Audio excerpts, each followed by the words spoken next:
Mainit na balita. Ang Amerika kasi yung parang nagpipilit na makisausaw dito sa usapin dito sa South China Sea. Yung ano ay galing kay General Browner. Ito yung ating Chief of Staff. Eh kasi sabi niya, yung pangyayaring nagaganap doon, kaya nangimasok tayo, piracy. Teka muna, baka tayo pagtawan na noon.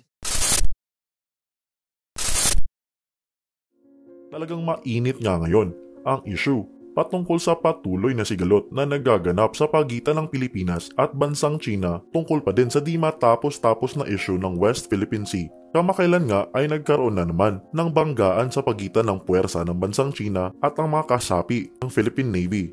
Ayon sa batikang mambabatas ay ang iringan sa pagitan ng dalawang bansa ay isang maselang usapin. Kaya't dapat lang na ang neutrality provision ng saligang batas ang palaging panghugutan ng base. Di umano, ang patuloy na pagsawsaw ng bansang Amerika sa isyu ng South China Sea ay lalo lamang nagpapalala sa tensyon sa pagitan ng Pilipinas at China. Dala na rin ito ng patuloy na pagkiling ng Administrasyong Marcos sa Estados Unidos na posibleng dahilan sa pag-alma ng bansang China. Binigyan nga ng kaunting leksyon ng kongresista si AFP Chief Browner tungkol sa kanyang pahayag na di umano ay piracy ang ginagawa ng bansang China sa West Philippine Sea. Di umano ay dapat mag-ingat sa mga binibitawang salita pagkat ang teritoryong ito ay isa di umanong neutral ground na pinag-aagawan pa lamang ng iilang mga bansa at dahil nga hindi pa ito makukonsidera na pag-aari talaga ng Pilipinas, ang ginagawa ng China ay isang bagay na hindi maaring tawaging pamimirata. Bagamat may maliman sa puwersa ng bansang China sa kanilang ginagawang aksyon ay dapat pa ring mag-ingat sa mga binibitawang pahayag pagkat maaari itong mabigyan ng ibang kahulugan ayon kay Marcoleta.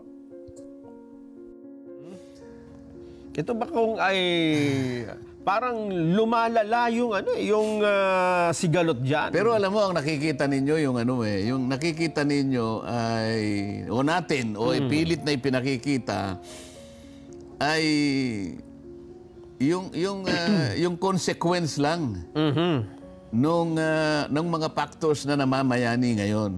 Ang nakikita ko kasi ito ay iringan ng malalaking superpowers ito eh. Alam ko na ang ating pamahalaan, ang Pangulong Bongbong, alam niya yung ang kanyang pinagmumulan dito.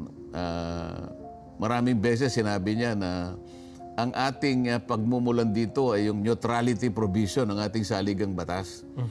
Dapat doon tayo palaging nakabase. Dahil kapag ganun ang panuntunan natin, at sinabi naman niya, we are friend to all and foe to none. Ibig sabihin, talagang ang nananagot dito, yung neutrality. Kaya lang yung Amerika kasi, pwede kong sabihin on my own, ang Amerika kasi yung parang nagpipilit na makisausaw dito sa usapin dito sa South China Sea. Kung tutuusin mo, wala namang kinalaman sa usapin sa South China Sea ang Amerika, di ba? Tayo-tayo lang dapat ang mag-ayos nito. Ayan. Lumilitaw tuloy na napakarami na ng mga iba't ibang uri ng usapin. Pati yung usapin ng Taiwan, nasasangkot na tayo riyan. Wala naman tayong problema dyan sapagkat kung titingnan mo, miski ang Amerika ay kumikilala doon sa sinasaad na One China Policy. Ang Pilipinas din ay kumakatig doon sa One China Policy. At maraming bansa yan na kinikilala yung One China Policy. Merong mangilan-ngilan yata. Pero mangilan-ngilan lang yun. Minority yun. Ibig sabihin, kung yung usapin between China at saka yung Taiwan, sila dapat yun eh. Kasi kinilala naman natin eh. Ibig sabihin, yung pagtingin ng mainland China na probinsya niya yung Taiwan, sila yun eh. Wala tayong masyadong dapat na isangkot pa doon. O kaya tayo nasasangkot kasi nga yung Amerika nagpipilit naman na bigyan mo nga kami ng ng mapaglalagyan ng aming mga, di ba? Mga sundalo. Mga sundalo. Kabawal-bawalan na nga. Pinalayas na nga natin sila in 1991 yata yun, kung di ako nagkakamali. Pagkatapos nagalit na nga yung bundok ng Pinatubo, pumutok ng dahil lamang sa babagal-bagal silang magbalot ng ng kanilang kagamitan. Nagalit yung yung bulkan ngayon hanggang sa umalis sila. Ngayon kung titingnan mo, babalikan mo yung kasaysayan, bakit pa unti-unting naibabalik yung dati ay hindi na natin pinayagan. Diyan nagsisimula yan nandyan ang pinag-uugatan ng pangyayari. Ito ba ay kasi ang isa sa lumalabas na suggestion para makabuo ng tamang hakbang dito ang pamahalaan, ipatawag ang National Security Council. Kasama na yung mga former living president ng bansa, Kong. Hindi, tanong mo sa kanila kung tama yung aking nakalap na impormasyon. Kasi ako rin naman nakakatanggap ng impormasyon. Hindi ko lang nababalidate kung reliable o hindi. Kaya lang, kung mo impormasyon naman yun, raw information, ang tinanggap kong impormasyon, subject to validation, yung pagkaka-dispatch o talaga nung mga parang supply mission na naman. Nung panahon na yan, Oo. Ang sabi, wala raw coordination sa National Security Council. At wala din daw coordination sa Armed Forces of the Philippines. Ganun? Teka muna, pagka ganyan, sino ba yung nag-isip? Na pumunta doon. Na pumunta doon nang wala man lang koordinasyon. Mahirap naman yon. Hindi mo ba isasaalang-alang na, teka muna, pinag-uusapan na nga yan Sigalot yan napakadelikado, napakasensitibo ng usapin dyan. Magpakaingat tayo. Pagkatapos, meron pa akong nakitang pahayag. Di umano ay galing kay General Browner. Ito yung ating Chief of Staff. Ang sabi niya raw, hindi kaya naman umuuna yung ating Coast Guard. Yung nga, pero ang nag-dispatch, Navy. parang gray ship ng Navy. Kasi sabi niya, yung pangyayaring nagaganap doon, kaya nangimasok tayo, piracy. Teka muna, baka tayo pagtawan na noon, Nelson. Bakit kamo? Maski sa definition ng international law, yung piracy nangyayari lamang sa high seas. Ang ibig sabihin, walang estado na nakasasakop doon sa lugar na yon. Gano'n. Doon lang magaganap ang piracy. Teka muna, ito pinagtatalunan nga ng napakaraming bansa ito Itong South China Sea, ang claimants, napakaraming bansa. Ibig sabihin, wag na sa teritoryo, yung maritime rights na lang, ang daming bansa ang nag-aagawan dyan. Nandyan ang China, ang Pilipinas, ang Malaysia, ang Vietnam, ang Brunei, at saka yung Taiwan. May parte pa dyan na merong inaangkin din ang Indonesia.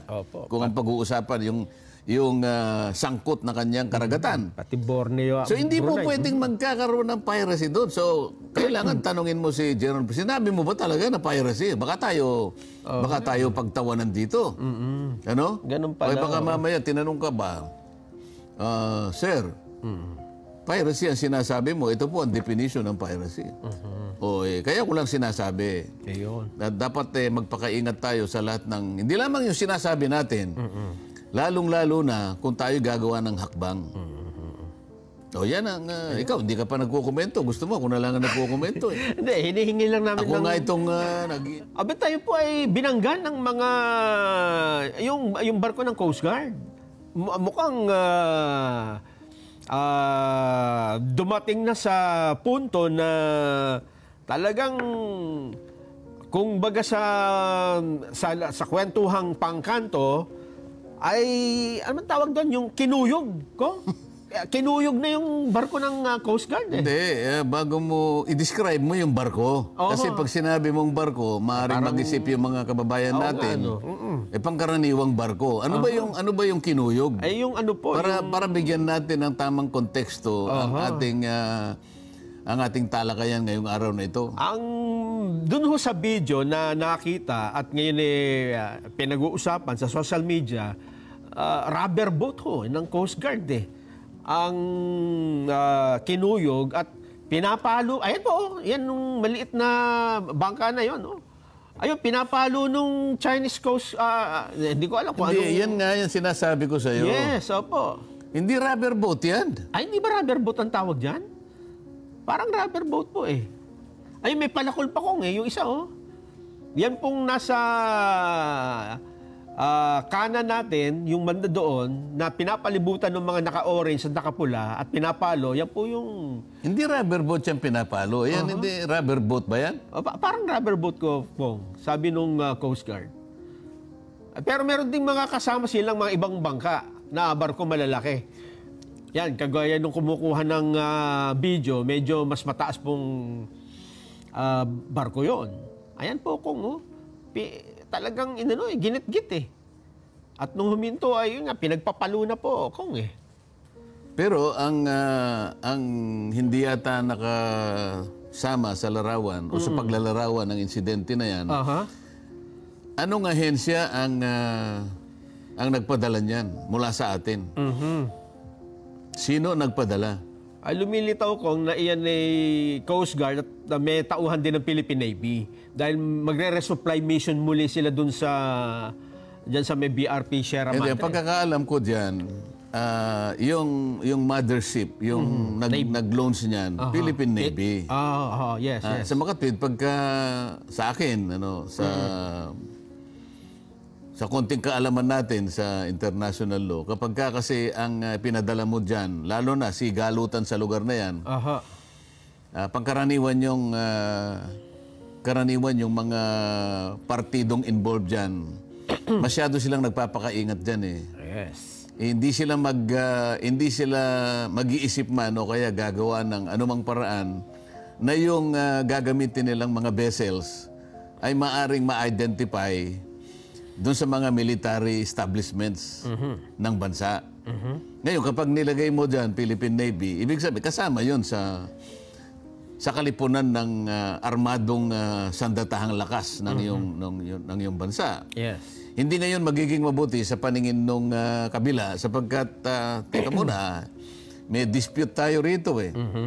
Yung pagpapadala mo nito, maring rubber boats ang nakikita mo, ngunit yung launching pad nun, nanggaling doon sa ating Philippine Navy, yung tinatawag na gray ship. Yun nga, kulay gray nga po. Pagka gray ship yan, Philippine Navy. Ngayon, malinaw naman sa kabilang tropa, kaya sila, nagpapakaingat sila, ginagamit nila Coast Guard eh. Yes. Dapat sana, ako lang, sa akin palagay, doon mo sa ilinya sa Coast Guard para civilian, para civilian authority yung namamagitan. Although sa aking palagay ngayon, yung Coast Guard naman, nung kabilang estado, sasabihin mo Coast Guard. Pero pag tinuntun mo kung saan naka-attach yung di umano'y akala mo civilian Coast Guard, pero under military authority na yon. So sa ganung sitwasyon, dapat pare-parehong nakakapag-ingat eh. Sa nakita ko dito, parang tayo ang nag-provoke eh. Parang tayo ang nag-provoke sapagkat nanggaling sa gray ship eh. Ang gray ship is Philippine Navy. Ngayon, sila din maingat. Kung makikita mo, gumagamit, ano ba yung ginagamit nila? Pamalo, palakol ba? May palakol pa ko. Ayun, yung isa may palakol eh. No, pero meron bang nasaktan na Meron pong naputulan ng daliri, Kong. Daliri lang? Oo, daliri. So, alam mo, sa ating civil code, conforme sa daliri. Yung hinlalaki. Kung alimbawa yung hinlalaki, magkano ba yung hinlalaki, attorney? May mga pala. Meron yan eh. May schedule of damages yan eh. Kapag yung hintuturo, mukhang yata yan, mas mahal yun eh. Mas mura kaysa dito sa ano ba ito? Hinliliit ba ito? Ay, palsinsingan, walang masyadong ganito kasi hindi masyadong nakagagalaw ito eh. So, ano yung konteksto ba ng pinag-uusapan natin?